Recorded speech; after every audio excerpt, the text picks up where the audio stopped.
que interessa. A nossa telinha. Já me apropriei melhor do Notes.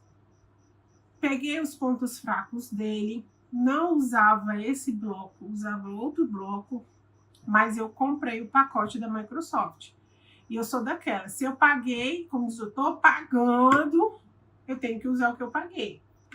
Ouvi recomendações muito boas, mas ainda tenho lá minhas observações.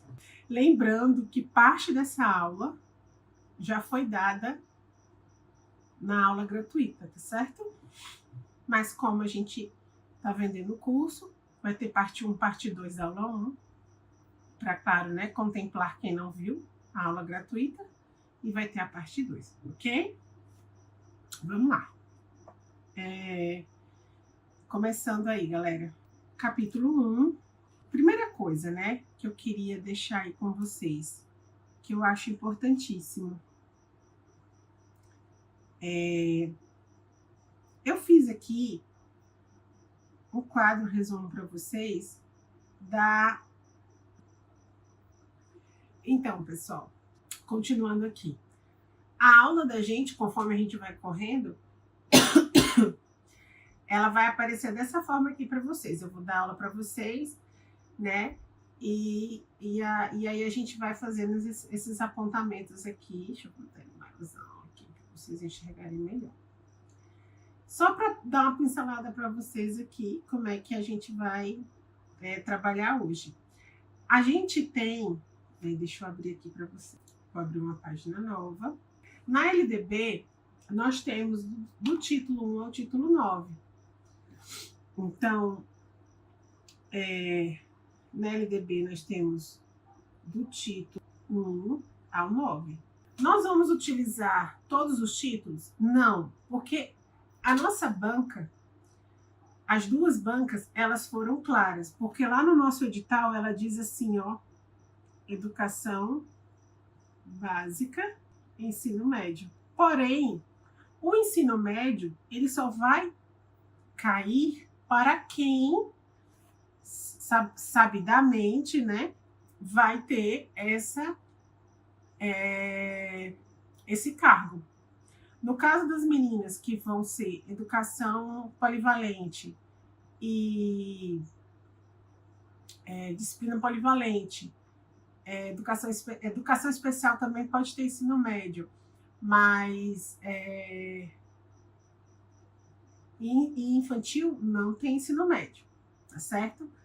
Então, existe um trechinho da LDB que não nos interessa, tá certo? Que é o conteúdo da aula 2, que é quando a gente vai desmembrar da educação básica. Aí, depois da educação básica, tem educação profissional, ensino superior, que não faz parte do nosso edital, tá certo? Esse é o nosso entendimento. Continuando aqui. Quando a gente for fazer os nossos estudos, o que eu acho importante da gente estudar no título 1? Para mim, no título 1, o que você tem de mais importante ali, o que eu acho mais importante aí vocês fazerem considerações e prestarem muita atenção, o título 1 ele traz a finalidade, primeira coisa. Então, quando você vem aqui, você tem aqui, ó, a educação abrange os processos formativos de convivência nas instituições de ensino e pesquisa, nos movimentos sociais, nas organizações civis e nas manifestações culturais, né? Aí ele diz assim, a lei disciplina a educação escolar que se desenvolve predominantemente por ensino nas instituições próprias. A educação escolar terá de se vincular ao mundo do trabalho e às práticas sociais. Veja que ele fala também que a educação predominantemente no meio de ensino em instituições próprias. Aqui a gente poderia debater sobre a escola doméstica, né? Mas a gente não vai entrar nisso assim. Existe um mundo aí para se falar sobre isso. O que eu quero que vocês carreguem para a vida? Que a educação, ela tem que se vincular às práticas sociais. Então, quando a gente voltar para lá, para a nossa anotaçãozinha, ela tem que ser a educação Meu Deus, gente. Gente, minha mão treme muito por conta das medicações que eu inalo. É horrível. Eu acho assim, os homens que criaram essas medicações, eles salvam vidas, sabe? Porque eu tenho pessoas da minha família que foram de arrasto por conta dessas coisas, enfim. Mas eu tô aqui e vou viver muitos anos e tal. Tenho tias que já têm 80 e tantos anos por conta dessas medicações. Mas, assim, são horríveis. Elas têm efeitos colaterais medonhos. Então, assim, voltando aqui, falando minhas besteiras, mas porque minha mão fica horrível, assim, a letra. A educação, ela tem que ter vinculação ao mundo social. Precisa decorar tudo aquilo, Mauricélia? Não, gente. Abraça essa causa. A educação, ela tem que ter interdisciplinariedade. Ela tem que ter a ver com a intencionalidade. Ela tem que ter a ver. Eu sempre gosto dessa palavra. A ver. Às vezes chega alguma coisa lá na escola, eu digo, meu amigo, tem a ver com o quê? Não tem a ver com a criança. Quando a gente fala do PPP, tudo que a gente fala na escola, você precisa trazer alguma intencionalidade para aquilo, ok? Agora, o título 2, ele é de suma importância para vocês, meus amores. Por quê? Porque não somente a gente fica muito preso nos princípios, mas olha que o artigo 2º, ele traz assim para mim, ele fala assim, ó, a educação tem por finalidade o pleno desenvolvimento do educando, seu preparo para o exercício da cidadania e a qualificação para o trabalho. Você notou que existe uma ligação direta com o parágrafo 2º. É uma complementação, tão somente uma complementação. E eu guardaria no meu coração essa complementação, tá certo? Então, assim, a escola, meus amores, aí vem aquelas perguntas que eu quero morrer. Para que eu aprendo matemática? Meu Deus. Para que eu aprendo artes? Para ser um ser pensante. Porque o raciocínio lógico-matemático envolve processos mentais neurológicos que ajudam, que desenvolve na criança um senso de raciocínio para coisas práticas da vida. Assim como a psicomotricidade, assim como a arte, assim como a história, a geografia, ciências e assim sucessivamente. A empatia a gente desenvolve conhecendo o passado. Quando vocês lerem a matriz curricular de história, vocês vão perceber para que a gente estuda história. Então, assim, estejam preparadas para responder esse tipo de pergunta, professoras e professores. É para isso que a gente estuda a matriz. Aí eu vi uma diretora de uma escola que eu trabalhei recentemente, dizendo que até hoje ela não entende por que ela não aprendeu matriz no ensino médio. Eu quis pegar minhas cachorrinhas, como diz o outro, pegar meu banquinho e ir-me embora. A gente precisa aprender matriz para desenvolver o raciocínio lógico-matemático, que deveria ser normal para uma criança, para um adolescente naquela idade. Não é algo de errado, não está certo com a educação. Ok? Por favor, saiam do senso comum para ir bem na prova discursiva. Continuando. O que tem de bom no artigo 3º? No artigo 3º, meus amores, nós estamos falando aí dos princípios. Que existem alguns colegas que vendem curso, que acham que vão dar aula de LDB e vão falar só disso. Gente, não, por favor. Isso aqui vocês estudam sozinhos. Eu só vou fazer aqui o meu exercício de desencargo de consciência e vou ler com vocês, tá certo? Quais são os princípios da LDB? Igualdade, liberdade de aprender, pluralismo de ideias, respeito à liberdade, coexistência de instituições, gratuidade de ensino público, valorização profissional, gestão democrática, gestão democrática nos estados e municípios e DF. Lembra que eu falei disso na aula lá? Quem não assistiu a aula, olha a modificação 2023. Isso tem cara que vai cair. Eles adoram essas mudanças. Padrão de qualidade, experiência extracurricular, educação para o trabalho e prática social. De novo, né? Porque eles são repetitivos. Gente, eles são repetitivos. Isso está onde?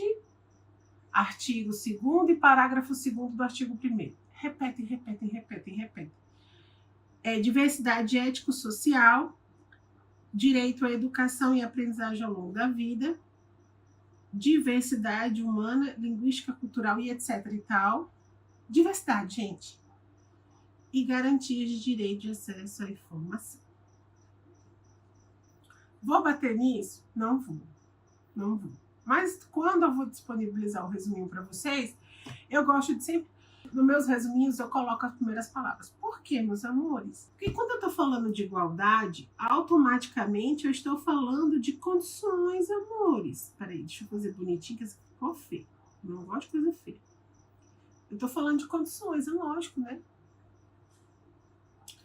E liberdade não é só de aprender. É uma liberdade que também precisa ser dada ao ensinar, ao pesquisar, ao divulgar a cultura, o pensamento e a arte e o saber, né? Não existe liberdade se ela... É contraditório, né? Só tem liberdade para uns e não para outros. Não existe isso. A liberdade ela precisa ser mútua. E pluralismo. Não há liberdade sem pluralismo. E aí, gente, onde tem pluralismo, existem concepções pedagógicas. Atenção, Rede Globo. Contradições, não. Concepções.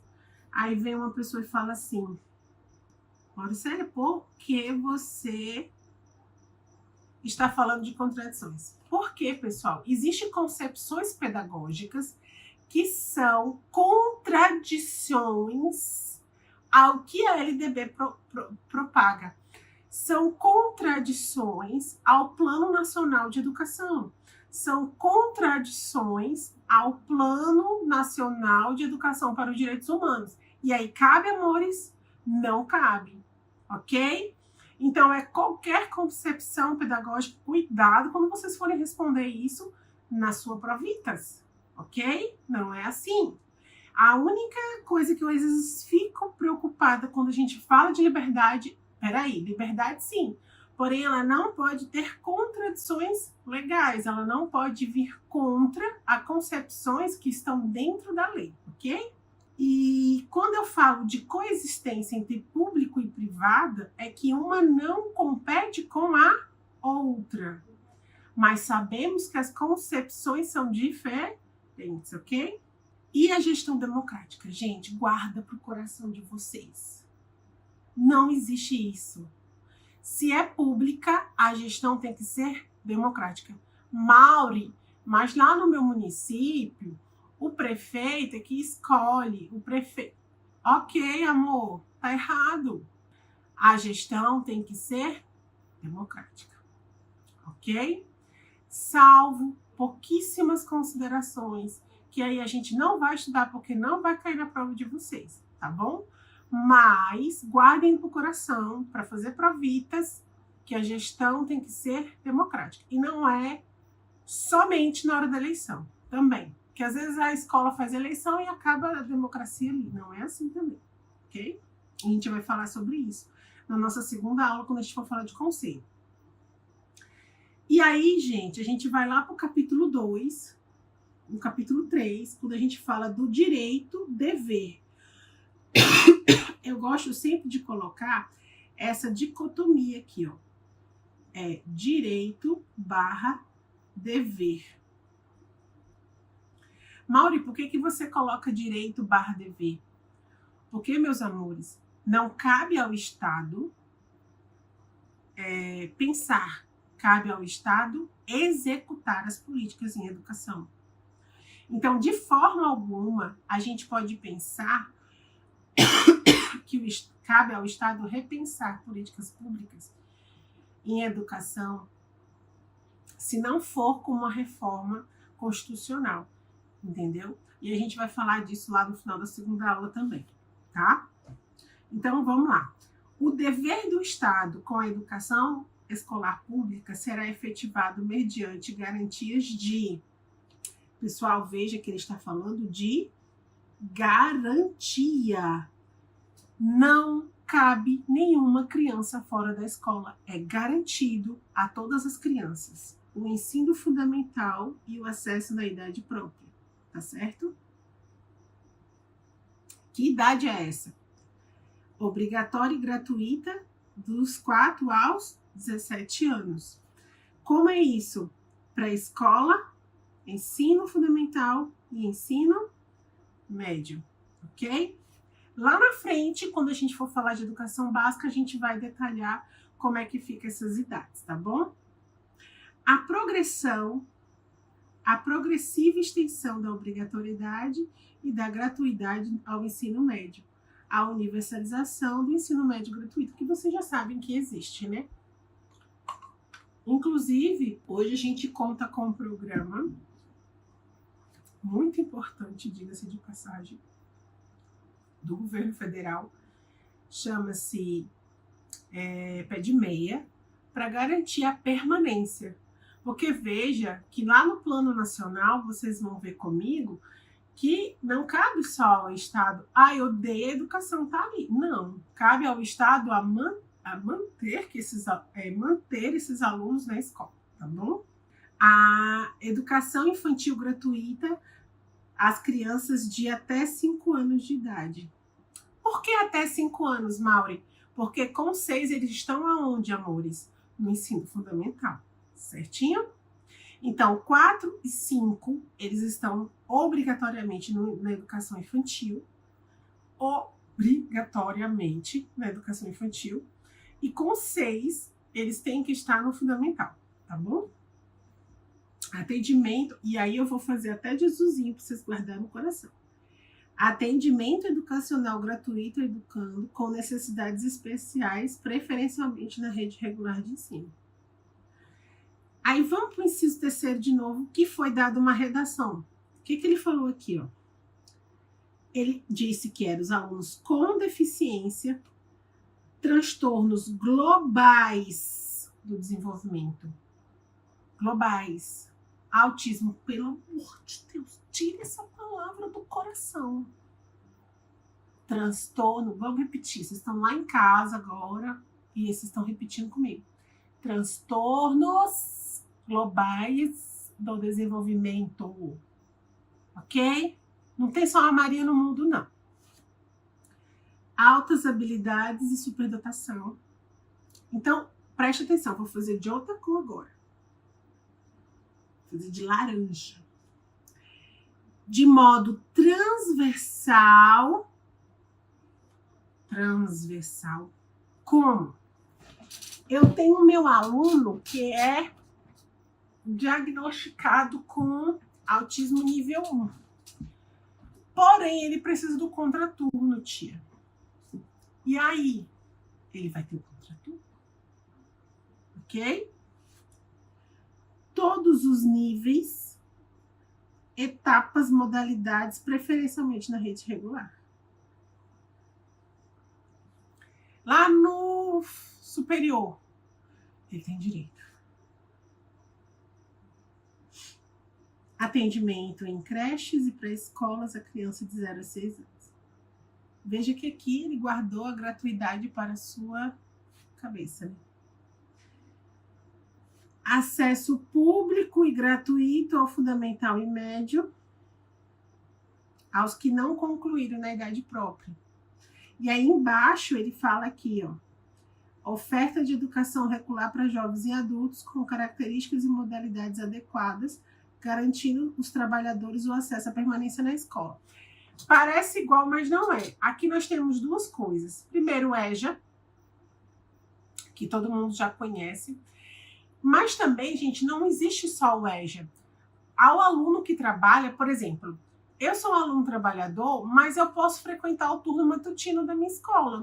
Eu não preciso estar no EJA à noite. O que cabe à escola? A escola pode, sim, adaptar o currículo e, às vezes, as modalidades de avaliação para comportar esse aluno na escola, esse aluno trabalhador, tá bom? Acesso aos níveis mais elevados de ensino e pesquisa. Eu não vou ler tudo, né? O ensino noturno regular adequados à condição do estudante. Cuidado que quando ele fala em educação do estudante, cuidado com a idade, viu, gente? Ele não vai falar sobre isso agora, mas existe idade para o aluno estudar à noite. Atendimento ao educando no ensino fundamental público por meio de programas suplementares de material didático escolar, transporte, alimentação e assistência à saúde. Veja que aqui nós estamos trabalhando com o quê? Com integralidade. Quando você fala de integral, é disso que você está falando? É. Não adianta meu aluno estar na escola, eu matricular o menino da escola se ele não tem transporte. Não adianta eu matricular o menino da escola se o menino não vai comer. Não adianta eu matricular o menino na escola se o menino não tem saúde. Então, a educação, a assistência social e a saúde é uma integralidade, ok? Atendimento ao educando em todas as etapas de educação básica por meio de programas suplementares, didáticos, pedagógicos e assistência à saúde. Padrões mínimos de qualidade de ensino definidos como variedade e quantidades mínimas por aluno, insumos indispensáveis ao desenvolvimento do processo. Inclusive, eu respondi uma questão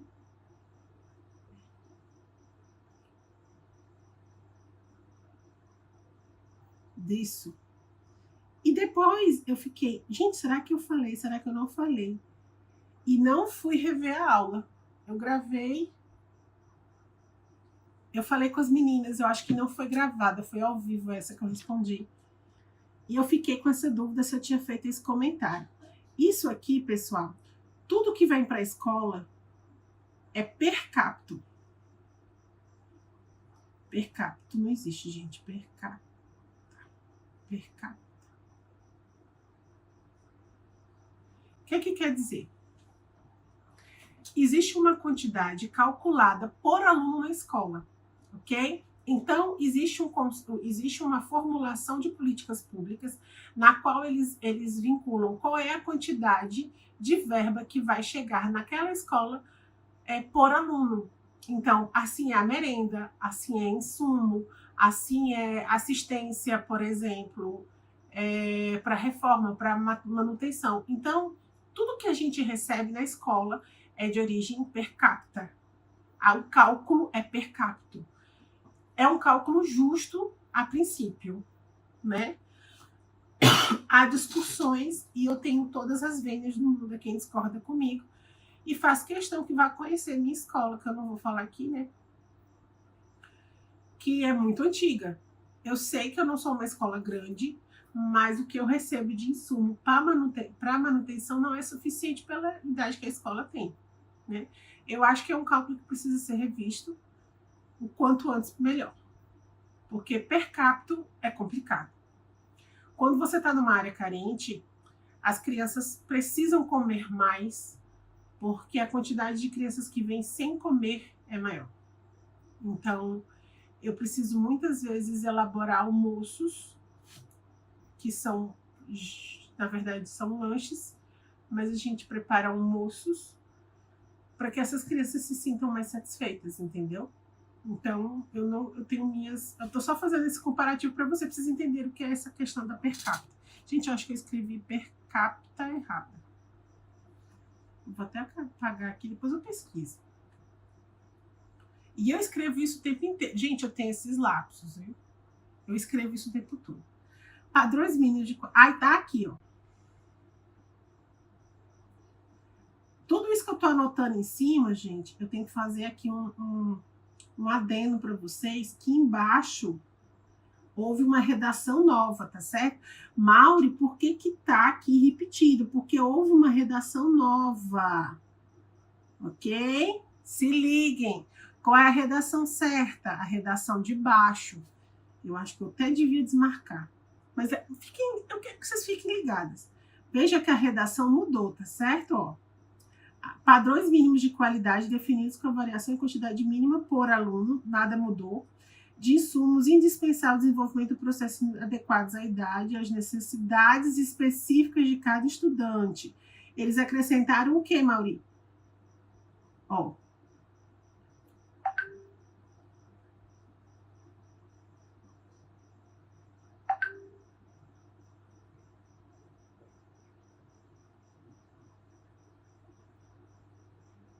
Mediante provisão de mobiliários, materiais pedagógicos aproveitáveis, tá vendo? A vaga na escola pública de educação infantil e de ensino fundamental mais próxima à sua residência a toda criança a partir do dia que ela completar 4 anos de idade. Isso aqui é um problema sério. Veja que ele fala. Vaga na escola pública fundamental mais próxima de sua residência. Só para situar vocês numa situação. Quinta-feira da semana passada, eu recebi na minha escola um senhor que ele veio da Colômbia e ele estava morando em Foz do Iguaçu. E naquela semana ele tinha desembarcado em Natal e estava procurando um colégio para a filha na turma do 4º ano. E ele chegou esse ano no Brasil, em Foz do Iguaçu, e a menina faltava e lá é trimestre. Eu estou contando toda essa história para dizer a vocês que nada disso importa. Eu disse a ele, senhor, primeiro que eu disse a ele que nós não temos vaga, né? Meu 4º ano a gente pediu 3 assentos a mais no turno da manhã, no turno da tarde e 1 assento a mais no turno da manhã. Então, a minha capacidade é para X alunos e eu pedi mais assentos para poder acomodar os meus alunos. Eu nunca tive vaga nessas turmas de 4º ano na escola. E aí ele ficou muito revoltado. E aí eu disse assim, senhor, eu quero que o senhor entenda uma coisa. Mesmo que eu tivesse a vaga para oferecer, eu não poderia oferecê-la, porque eu não tenho mais ano letivo. Os alunos estão fazendo provas finais. Mas ela vai ficar sem nota? Sim. Ou não? Quem vai decidir isso é a Secretaria de Educação. Que a sua filha, e aí eu vou falar disso para vocês depois, ou mais para frente, se a gente conseguir chegar ainda nessa aula, mas senão vai ser na ponto 2, né? Que essa é a aula 01.1 e vai ter a 01.2. A gente pode... Essa criança vai ficar com o ano perdido? Não. Provavelmente não. Quer dizer, não sei. Não conheço a criança. Mas o senhor ficou extremamente revoltado. Eu disse, olha, hoje eu não posso matricular sua criança. Primeiro que eu não tenho a vaga, e vocês entendem disso, o sistema não aceita, eu não tenho a vaga. E eu não posso matriculá-la porque meu ano letivo está acabando. E aí, vendo a documentação da criança, a gente notou que não houve validação. Porque o primeiro trimestre, eu não sei como é que funciona na Colômbia, as notas não foram validadas pela Secretaria de Educação do estado de origem. Então, ela não teria nota no primeiro bimestre, ficou com o segundo trimestre, acredito eu, no estado de origem e chegaria para nós no nosso 4º bimestre. Tudo isso, gente, poderia ser sanado, tá? Dentro da escola a gente faz essas validações, nós não. A secretaria, a partir do momento em que a Secretaria de Educação valida, quem valida isso, existe um setor dentro da Secretaria de Educação que valida esse histórico dessa criança e nos traz essas notas. Mas dentro do Brasil, nós somos regidos pela LDB.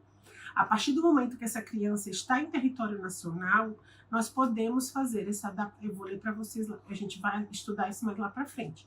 Nós podemos fazer isso.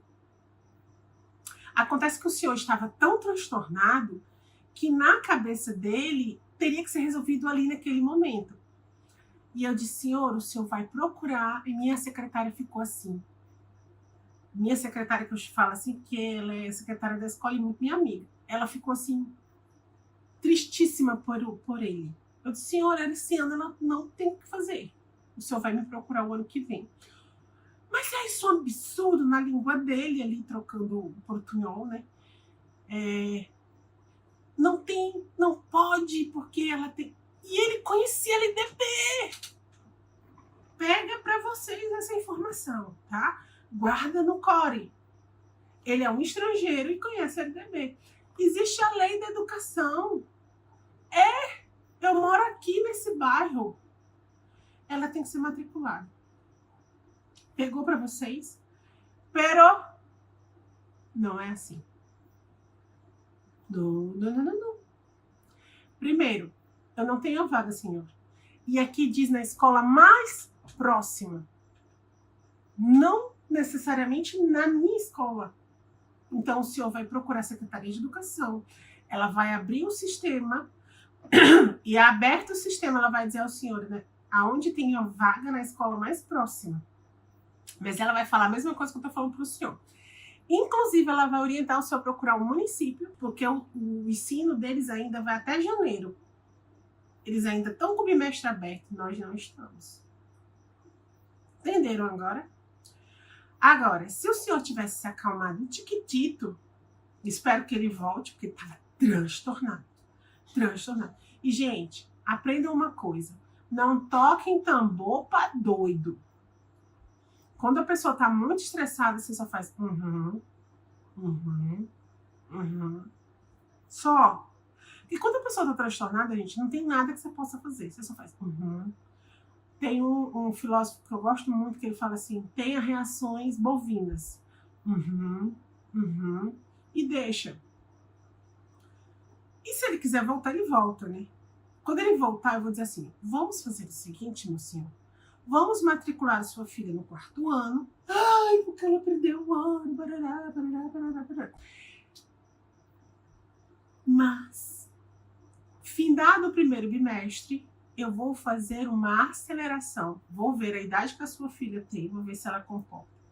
Vou avaliar segundo as provas CAED, que eu procuro sempre banalizar ali, colocar os alunos nessa avaliação. E aí sim, eu vou dizer ao senhor se eu posso promovê-la para o 5º ano. Marcela, é fácil? Não, gente, dá trabalho. Mas é minha função. A minha e da coordenadora, que é meu caso. Mas é isso que a gente faz lá na escola, fizemos várias vezes. Umas 4, 5 vezes a gente já fez isso. Esse ano a gente tem mais 2 para fazer. Porque acontece, gente.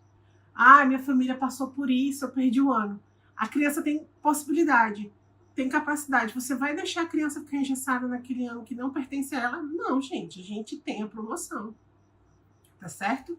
Por competência. Eu vou mostrar para vocês depois. Está na LDB. E tem portarias também do Estado, tá bom? Só para contar essa historinha para vocês, quando chegar no artigo eu nem vou parar para contar a historinha, já vou tocar direto, tá bom? Se vocês não conhecem da LDB, vai chegar um pai na escola de vocês e vai saber. Mas é que vocês, presta atenção. Alfabetização plena, vamos lá. Alfabetização plena, gradual para leitura ao longo da educação básica. Gente, guardem no coração uma coisa chamada Pró-Alfa. Espero ver vocês lá na escola, com a carta de nomeação de vocês. Professora, eu fui nomeada para a sua escola. Eu espero ser a diretora lá ainda, não sei, né? Mas mesmo que eu não for a diretora, for professora, vocês vão ser muito bem recebidas. E a gente vai estar lá junto no Pró-Alfa, viu? A gente tem que alfabetizar, tá certo? É a meta. A gente precisa que essas crianças estejam alfabetizadas. E aí, pessoal, eu falo para vocês, eu acho esse artigo importantíssimo. Educação digital. Eu acredito muito que esse tipo de assunto irá cair na prova de vocês, porque é um assunto muito novo. Existe uma BNCC que está falando sobre isso. Então, educação digital está legalizado em lei e em portarias. Não sei dos outros estados, mas aqui no nosso Rio Grande do Norte está muito bem regularizado. Inclusive, existe um programa federal que não é de hoje, chamado PDDE Conectado. Se na sua escola não tem, procure saber, tem que ter. Você pode ser, sua escola pode ter aderido. Nós somos adeptos lá na escola. Muitas coisas aconteceram na escola desde a gestão passada. A gestão passada botou uma sala de informática. A gestão passada fez muita coisa com o PDDE. Quando eu assumi, eu continuei, porque assim, é uma verba maravilhosa, viu? A gente veio para o mundo, a gente saiu da época da pedra com esse conectado. E aí, pessoal, justamente essa verba tem como meta trazer para as crianças o desenvolvimento das competências voltadas ao letramento digital, tá bom? E a criação de conteúdos digitais, comunicação, colaboração e segurança em relação de problemas. Veja que isso aqui é algo para que vocês carreguem para o coração de vocês, porque isso é para a educação básica, amores. Aí eles vão querer colocar para vocês que é para ensino médio, eles vão querer colocar para vocês que era para ensino profissionalizante. Amores, não é. Não é. Tá certo?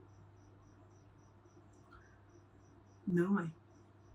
Continuando. Gente, eu tô aqui, às vezes eu me perco aqui, porque fica me ligando. Vocês não acreditam, né? Mas eu já saí do horário de trabalho. São 8 agora, horário normal aqui.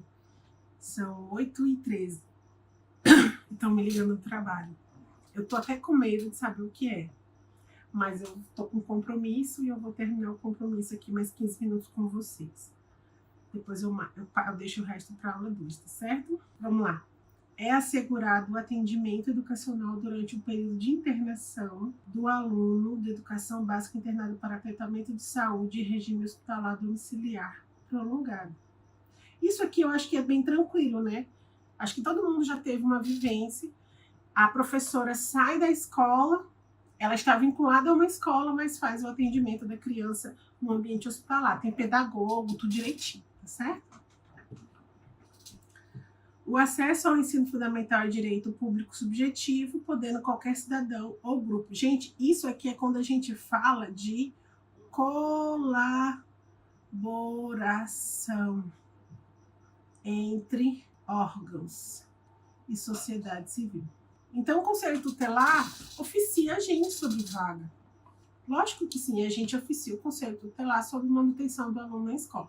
Então, existe um regime de colaboração entre todos os órgãos do Estado, ok? Outro ponto muito importante, que está aqui no artigo 5º, é sobre o recenseamento. O recenseamento, todos esses 2 incisos aqui, divulgar a lista de espera de vagas de suplemento curso em sua rede, testes, tarará, tarará. Eu vou falar aqui para vocês. Isso aqui é o censo escolar obrigatório. Quem trabalha em escola sabe como é. 3 vezes no ano a gente faz. A gente começa, no começo do ano, a gente termina o do ano anterior, aí a gente diz a situação do aluno até maio, aí de maio em diante a gente começa a falar das matrículas que aconteceram, e aí no final do ano a gente consolida essas matrículas.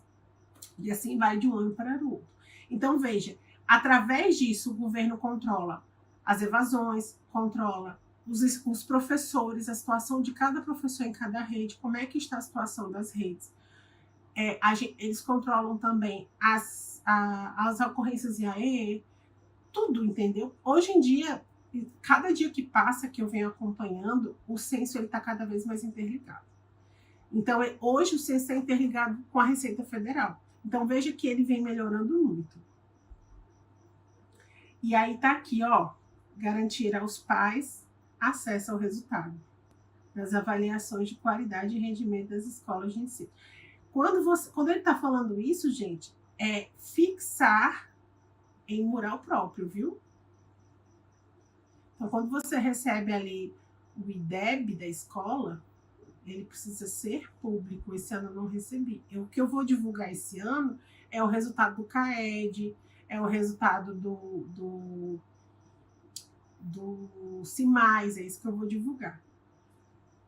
Em todas as esferas administrativas, assegurar em primeiro lugar o acesso do ensino obrigatório nos termos desse artigo, contemplando as seguintes e demais modalidades de ensino, conforme as prioridades constitucionais e legais.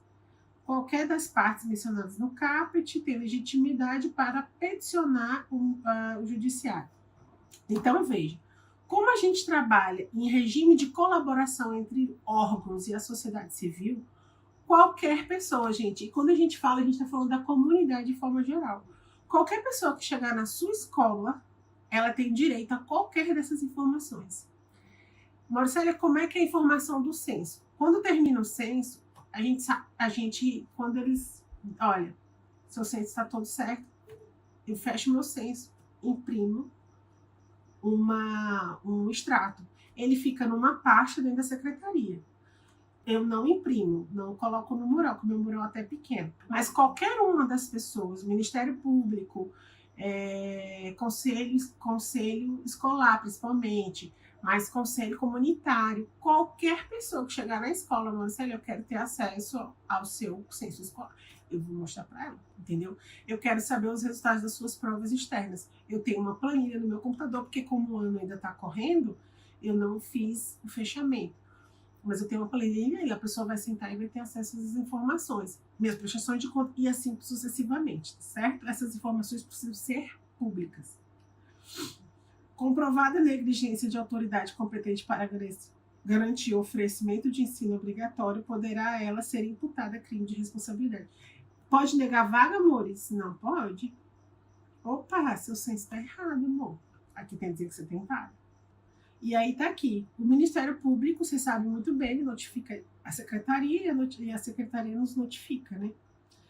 Incumbe ao poder público promover, nos termos do regulamento, o acesso público a informações educacionais do censo anual, exames do sistema de avaliação da educação básica, considerando todo o processo de realização dessa atividade. Então, veja, quando a gente faz essas provas externas na escola, eu estou dizendo pela minha experiência, tá? O coordenador é o diretor, para você ter uma ideia. O coordenador de aplicação é o diretor. Então, o que eles estão dizendo para a gente? Que você é responsável pela aplicação, pela fidelidade da aplicação. A organização e manutenção do sistema de informação estatística é do âmbito da administração direta e indireta, sujeitará ao dever de transparência, publicidade, etc, etc. Aí, vamos lá. É dever, que lindo, é dever dos pais e responsáveis efetuar a matrícula a partir dos 7 anos no ensino fundamental. Que a gente já sabe que agora é 6 anos. Desde 2005. Eu lembro que foi o ano que a minha filha nasceu. É dever dos pais e responsáveis efetuar a matrícula da criança na educação básica a partir dos 4 anos de idade. O ensino é livre iniciativa privada, atendidas as devidas condições. Então, assim, não há uma concorrência entre público e privado, certo? E aí vem aquele artigo que eu falo para vocês que vem caindo em prova, que versa sobre a liberdade, o exercício da liberdade de consciência, tá certo? É difícil esse artigo, Mauri? Não, ele é muito simples. Qual é o pulo do gato? É que existe uma prestação alternativa, tá certo? Que versa igualmente ao artigo 5º da Constituição Federal, que fala do conscrito, né? Daquela pessoa que tem a obrigação de prestar serviço militar, porém a religião não permite assim, mas ele precisa prestar uma atividade alternativa, né? Então, assim, você é liberado do serviço militar, mas existe uma prestação alternativa. E aqui, eu ainda não vi nenhuma questão, mas ele dá algumas ideias do que seria isso, certo? E aí ele fala, ele é bem sucinto em dizer que, a prestação alternativa deverá observar os parâmetros e o cumprimento e as formas de prestação alternativa desse artigo substituirá a obrigação original aos efeitos do registro da frequência. A instituição implementará progressivamente, no prazo de 2 anos, providência de adaptação necessária para o seu funcionamento emitindo esses artigos. Ok?